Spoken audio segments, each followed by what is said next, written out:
어른이라는 가면 뒤에 숨은 7살 아이 성인 ADHD와 피터팬 증후군. 여러분, 축하드립니다. 오늘부로 여러분은 대한민국에서 가장 성실한 회피 전문가 자격증을 취득하셨습니다. 잠깐 화내지 마세요.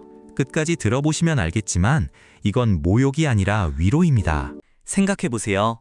여러분은 매일 아침 알람을 끄고 출근을 하고 회의를 버티고 퇴근을 합니다. 그 과정에서 수십 개의 결정을 내리고 수백 번의 감정을 억누릅니다. 세상 사람들은 여러분을 보며 말하죠.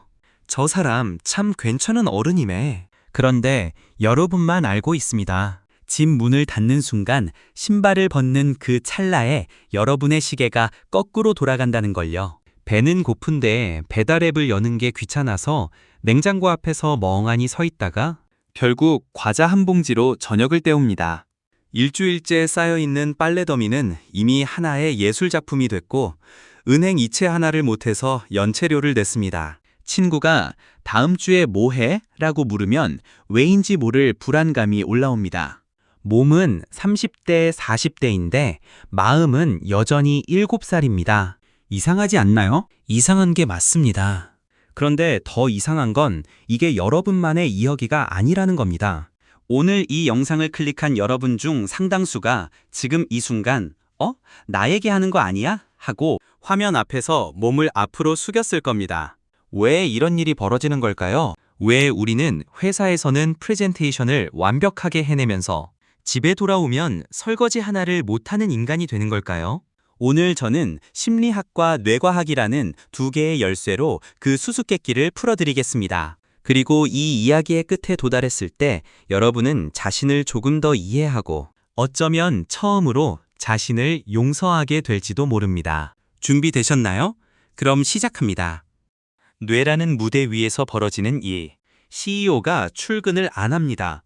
성인 ADHD의 진짜 정체죠. 제 지인 중에 A씨라는 분이 있습니다.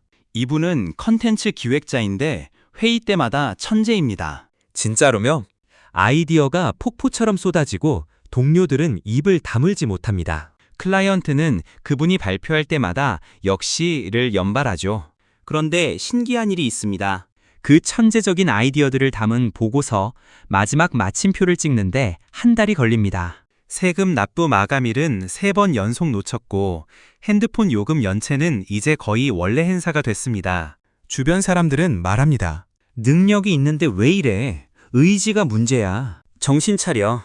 A씨 본인도 압니다. 해야 한다는 말. 알면서도 못하는 그 느낌 혹시 여러분도 아시나요? 자책, 자책, 또 자책. 그러다 번아웃. 그러다 더 못하는 악순환. 그런데 말입니다. 이건 의지의 문제가 아닙니다. 뇌과학은 완전히 다른 이야기를 하거든요. 우리 뇌의 앞부분, 이마 바로 뒤에 위치한 전두엽이라는 곳이 있습니다. 이 전두엽은 쉽게 말하면 회사의 CEO입니다. 오늘 뭘 먼저 해야 할지 우선순위를 정하고 충동적인 행동을 막고 자, 이제 시작하자 라는 실행 신호를 보내는 곳이죠. 그런데 성인 ADHD를 가진 분들의 뇌는 이 CEO가 출근을 안 합니다. 정확히는 CEO의 월급 역할을 하는 도파민이 부족한 상태입니다. 도파민이라는 건 우리가 흔히 쾌감 물질이라고 알고 있는데 사실 도파민의 진짜 역할은 이건 중요해, 집중해 라는 신호를 보내는 것입니다. 그래서 도파민이 적게 분비되는 ADHD의 뇌는 웬만한 자극에는 아예 로그인 자체를 안 합니다.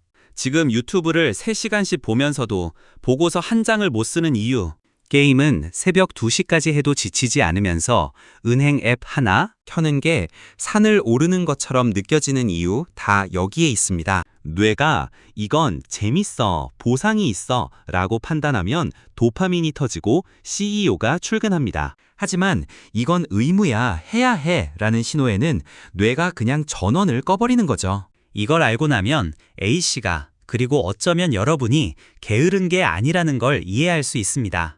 그런데 여기서 한 가지 의문이 생깁니다. ADHD는 뇌의 문제라고 쳐요. 그런데 왜 어떤 사람들은 성인이 돼서도 책임 자체를 두려워하는 걸까요? 단순히 집중력 문제가 아니야 마치 어른이 되는 걸 거부하는 것처럼요. 여기서 두 번째 이야기가 시작됩니다. 네버랜드는 실제로 존재합니다. 피터팬 증후군. 제임스 베리의 소설 피터팬에서 피터는 영원히 늙지 않습니다.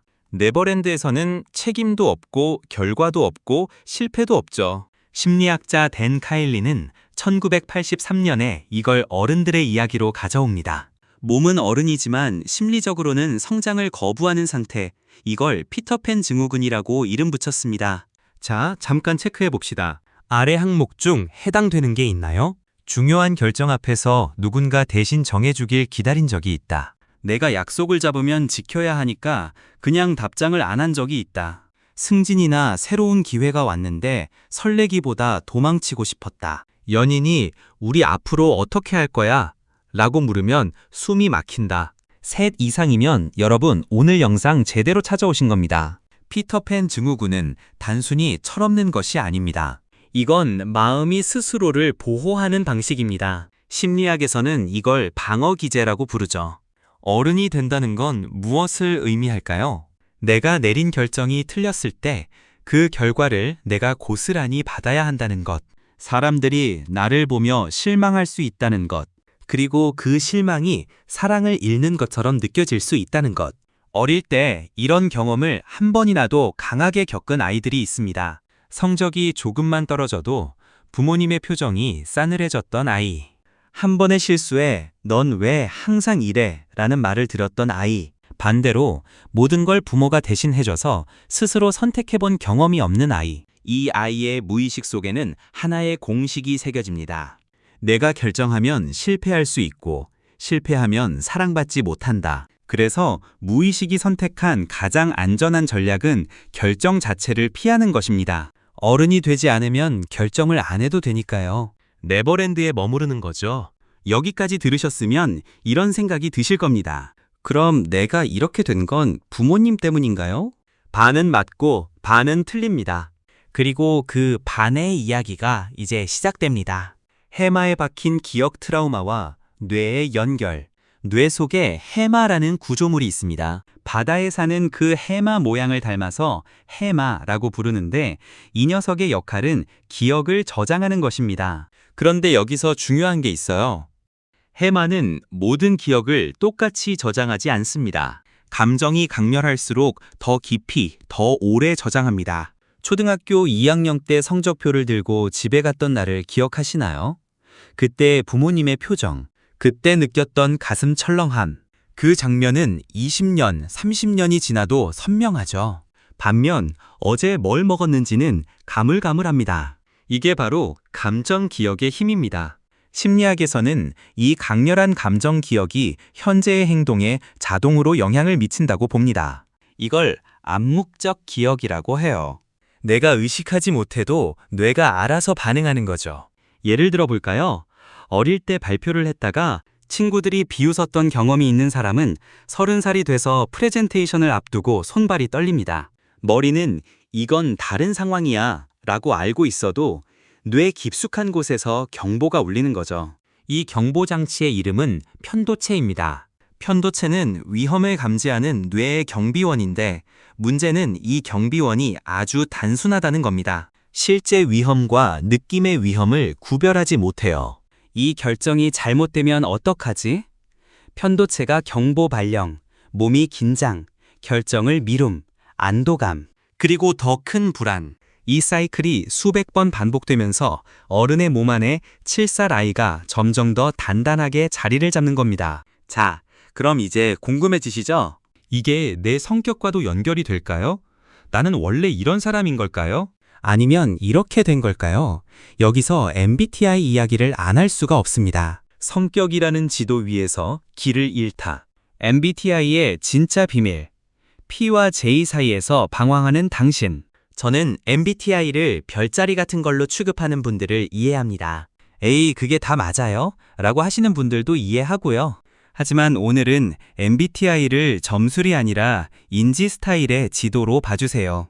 내가 세상을 어떻게 처리하는지를 설명하는 하나의 언어로요. 성인 ADHD와 피터팬 증후군을 가진 분들 중에는 특히 ENFP, ENTP, INFP 유형이 많습니다. 이 유형들의 공통점이 뭔지 아세요?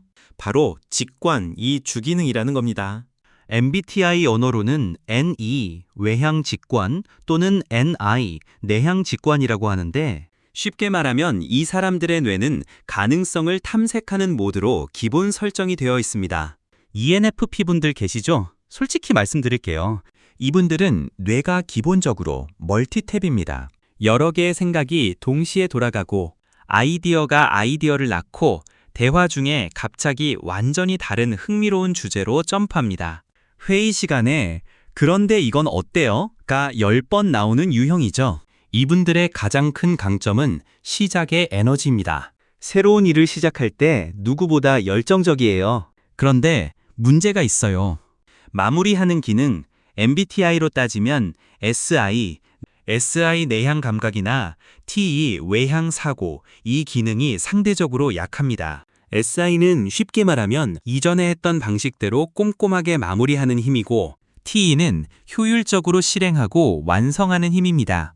이 두 기능이 약한 사람은 화려하게 시작해서 흐지부지 끝나는 일이 반복됩니다. 나는 왜 끈기가 없을까?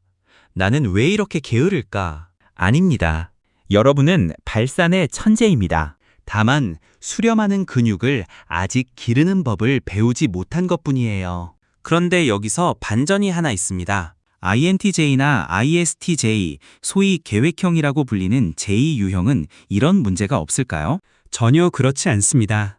오히려 J 유형은 다른 형태로 내면에 7살 아이를 숨기고 있어요.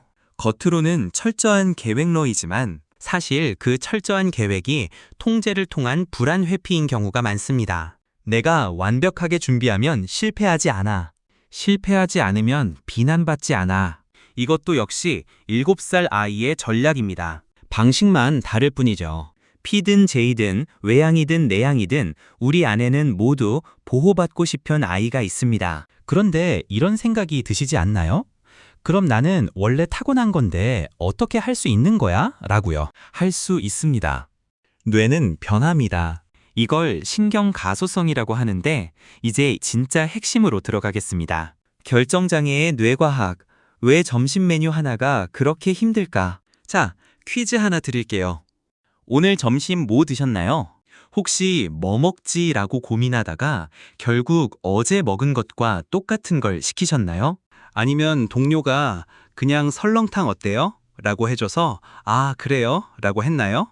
이건 결코 우유부단한 성격의 문제가 아닙니다. 스탠퍼드 대학의 심리학자 로이 바우마이스터는 흥미로운 연구를 했습니다. 사람이 하루 동안 내릴 수 있는 의사결정의 총량이 정해져 있다는 겁니다. 이를 결정 피로, decision fatigue라고 합니다. 우리가 매일 내리는 결정의 수가 얼마나 될까요? 오늘 뭐 입지? 출근길에 어느 노선을 탈지? 회의에서 어떤 말을 할지, 슬랙 메시지에 어떻게 답장할지. 연구에 따르면 우리는 하루에 약 3만 5천 개의 결정을 내린다고 합니다. 3만 5천 반? 뇌가 지치는 게 당연하지 않나요? 그런데 성인 ADHD가 있는 분들은 이 피로가 남들보다 훨씬 빠르게 옵니다. 전두엽 CEO가 원래부터 적은 도파민으로 버티고 있으니까요.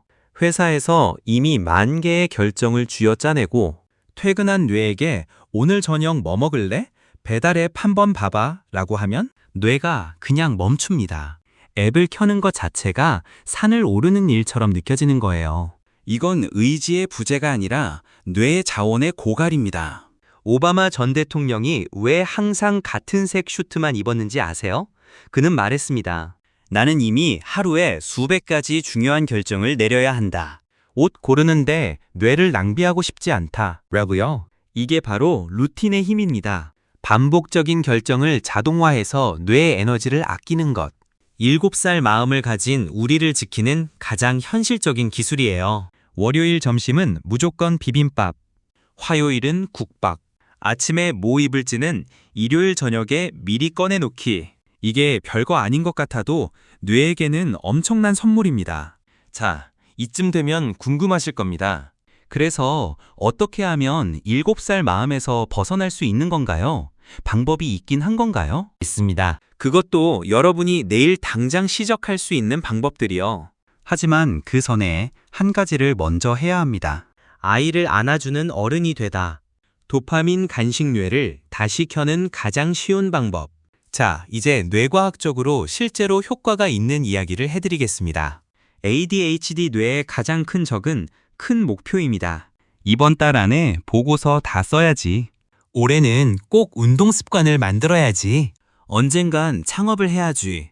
이런 말들 여러분도 해보셨죠?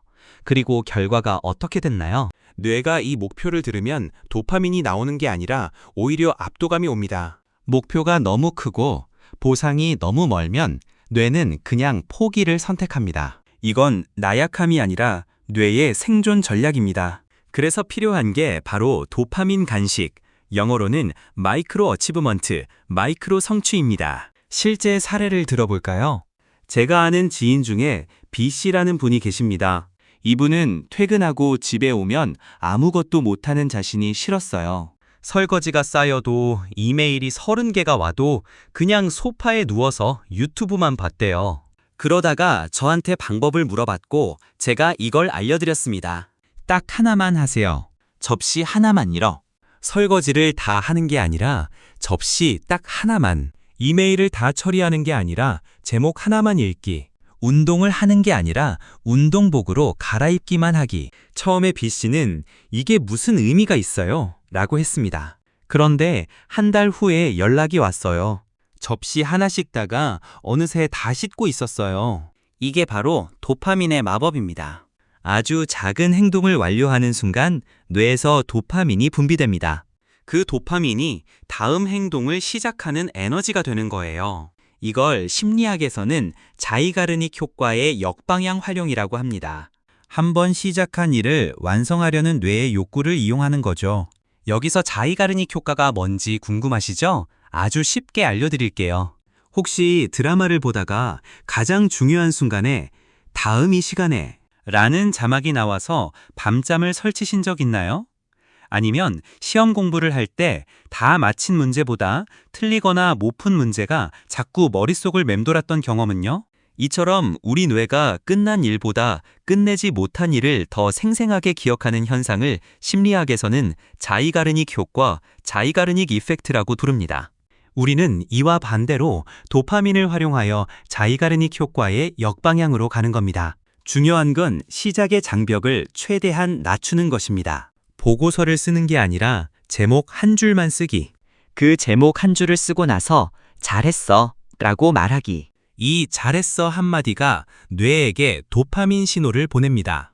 여러분, 스스로에게 잘했어 라고 말해본 게 언제인가요? 그리고 사실 이 잘했어 라는 말은 단순한 칭찬이 아닙니다. 이건 여러분 안에서 울고 있는 7살 아이에게 건네는 가장 중요한 말입니다. 내면 아이와의 화해. 심리학이 말하는 진짜 치유. 지금부터가 오늘 영상에서 제가 가장 하고 싶은 이야기입니다. 심리학자 칼 융은 말했습니다.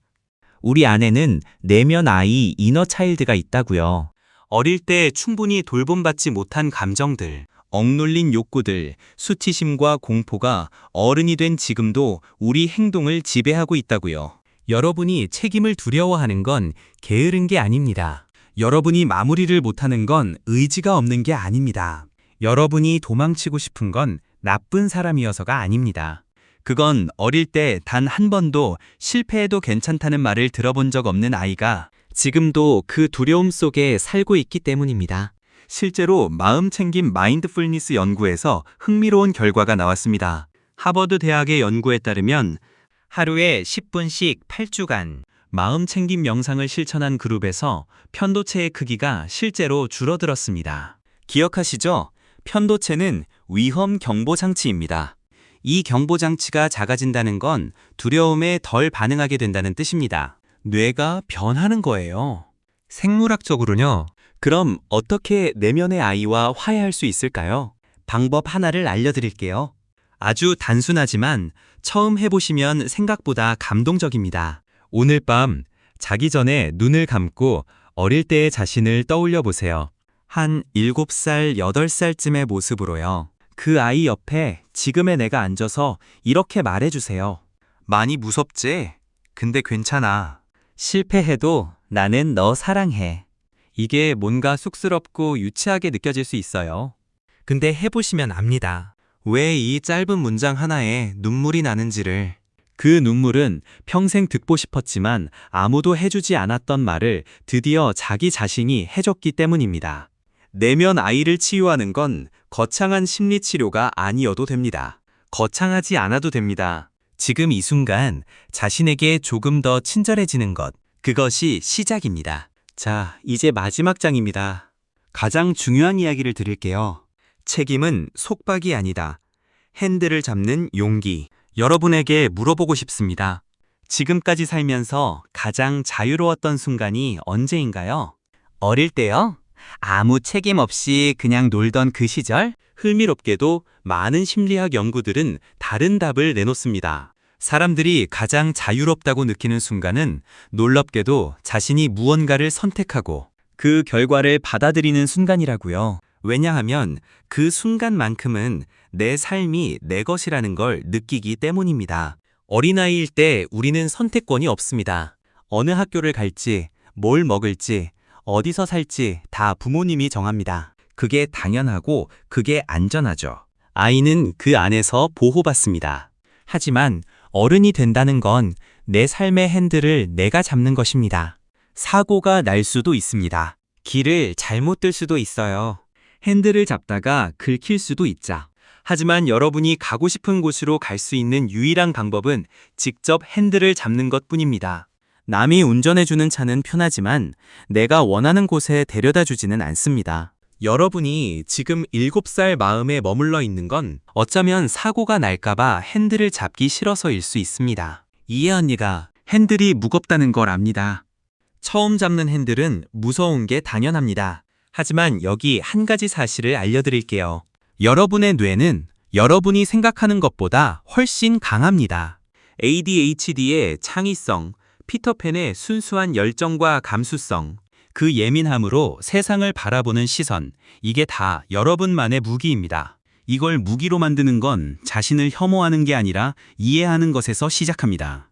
오늘 영상을 보신 여러분은 이미 한 발을 내디디셨습니다. 이 영상을 클릭한 것 자체가 내 안에 7살 아이를 이해하려는 용기입니다. 자, 그럼 오늘부터 딱 하나만 해보세요.